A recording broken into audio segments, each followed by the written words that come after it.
नमस्कार मंडळी, मोरे त्यांच्या रेसिपी चॅनलमध्ये तुमचं स्वागत आहे। आज आपण सोयाबीन वडीची रेसिपी मी तुम्हाला दाखवते। सोयाबीनची वडी एक वाटी घेतलेली आहे। धना पावडर, लाल मिरची पावडर, मीठ, हळद, चाट मसाला आणि गरम मसाला। आता आपण मसाले पाहिले। आता फोडणीचं जे साहित्य ते पण दाखवते। हिरवी मिरची घेतली, लसूण घेतलाय, कढीपत्ता, जिरे, कोथिंबीरीच्या अशा काड्या कट करून घेतल्या। आपण आधीच इकडे साहित्य दाखवूपर्यंत मी पाणी गरम करून घेतले। आता हे सोयाबीन वडी आपण पाण्यात टाकू, याला चांगलं भिजू देऊ।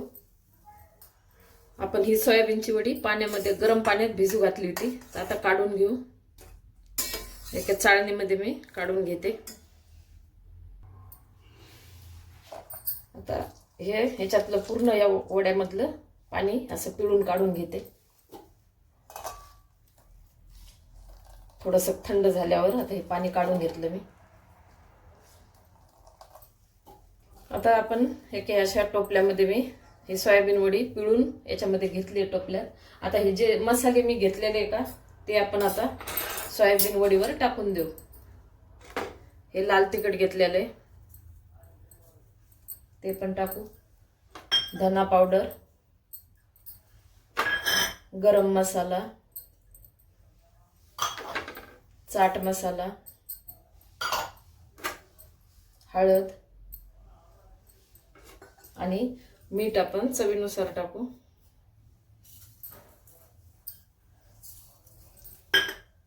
आता आपण याला मिक्स करून घेऊ, थोडं हलक्या हाताने, नाही तर सरळ मग असं करून घ्यायचं। पूर्ण मसाला सोयाबीनच्या वडीला लागून जातो।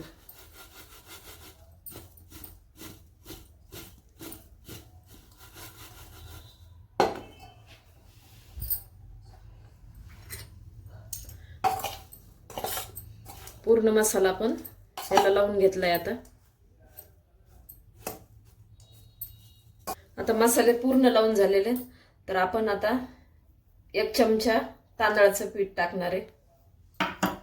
त्याला पण आपण मिक्स करून घेऊ।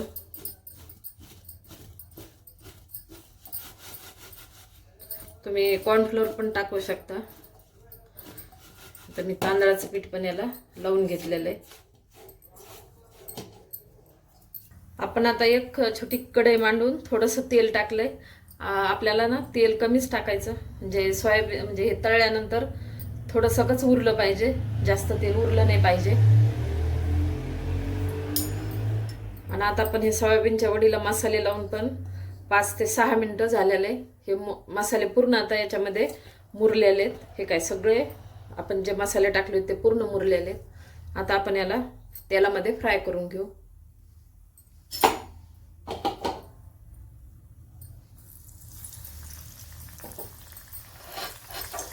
एवढं तेल बरोबर होतंय, जास्त म्हणजे गरज नाही।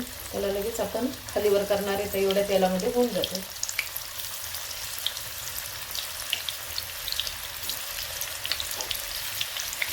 जेवढे बसतील तेवढे टाकले मी।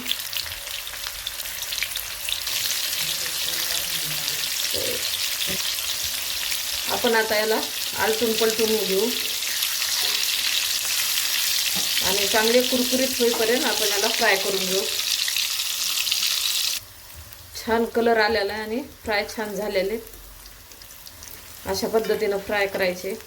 आणि सोयाबीनची वडीमध्ये खूप म्हणजे प्रोटीनयुक्त आहे सोयाबीन।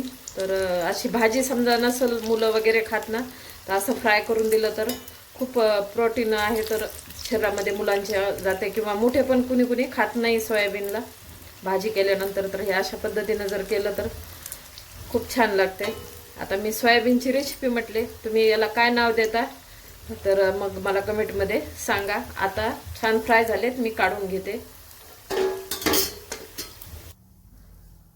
छान फ्राय झालेले आहेत, काढून घेतलेत। आता राहिलेले असेच मी फ्राय करून घेते। आपण आता फोडणी द्यायचं आहे ना, तर दुसरा पॅन ठेवलाय मी गॅस पेटून। थोडंसं तेच तेल टाकलं, हे असा कलर होतं त्याच्यामुळे हे तेल आता नंतर आपण भाजीच्या फोडणीला कोणतंच तेल आपण नेहमी जे काही तळण तळतो का ते भाजीच्या फोडणीला टाकायचंच नाही। ते फक्त पोळ्या पोळ्यासाठी वापरायचं. आता आपण लसण टाकून जिरे टाकू. जिरे, लसण, हिरवी मिरची,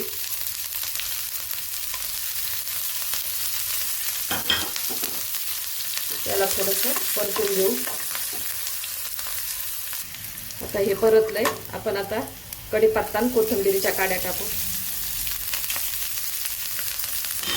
आता गॅस बंद करते. आपली फोडणी तयार आहे.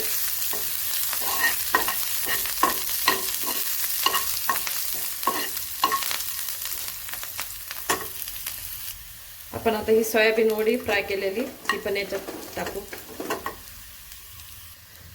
आता ह्या गरम पॅन मध्येच आपण याला थोडंसं असं परतून घेणार आहे. गॅस बंद केलेला आहे. फोडणीला असं परतून घेऊ. जास्त गरम राहिलं तर आपली फोडणी पूर्ण करपून जाते, त्याच्यामुळे गॅस बंद केला. आता हे सर्व खालीवर करते 1 मिनिटभर. चला मग आता सोयाबीनच्या वडीची रेसिपी तयार आहे. आता बघा तुम्ही याला काय काय नाव देता आणि मला कमेंटमध्ये याचं रेसिपीचं नाव सांगा आवर्जून. आणि जो कोणी नवीन असेल ते मला सबस्क्राईब करायला विसरू नका. अशा प्रकारे सोयाबीनच्या वडीची रेसिपी तयार आहे. एकदा नक्की ट्राय करा आणि कमेंटमध्ये कळवा.